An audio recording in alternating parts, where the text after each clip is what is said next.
Jo sóc la Dolors, de Torrelavit, i llegiré un escrit del Gianni Rodari, Contes per telèfon.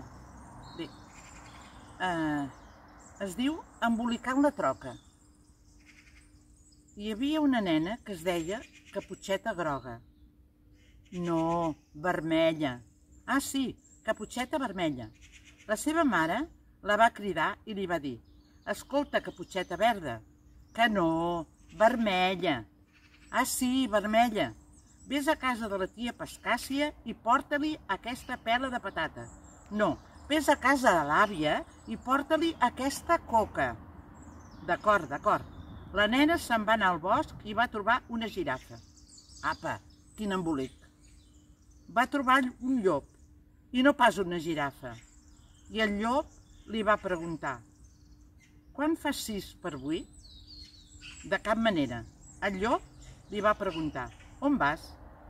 Tens raó. A la Caputxeta Negra va contestar: era la Caputxeta Vermella, vermella, vermella. Sí, i va contestar: vaig a plaça a comprar salsa de tomàquet. I ara? Vaig a casa l'àvia, que està malalta, però no sé trobar-hi el camí. Just a la fusta, i el cavall va dir: quin cavall? Era un llop. Oh, i tant, i va dir això: agafa l'autobús número 75, baixa a la plaça de la catedral, gira el cap a la dreta, trobaràs 3 graonets i un dineret per terra. Deixa estar els 3 graonets, agafa el dineret i compra't un xiclet. Avi, avi, no en saps, d'explicar contes no en saps.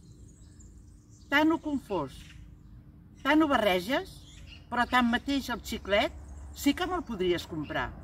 D'acord, vet aquí el dineret. I l'avi va tornar a llegir el seu diari.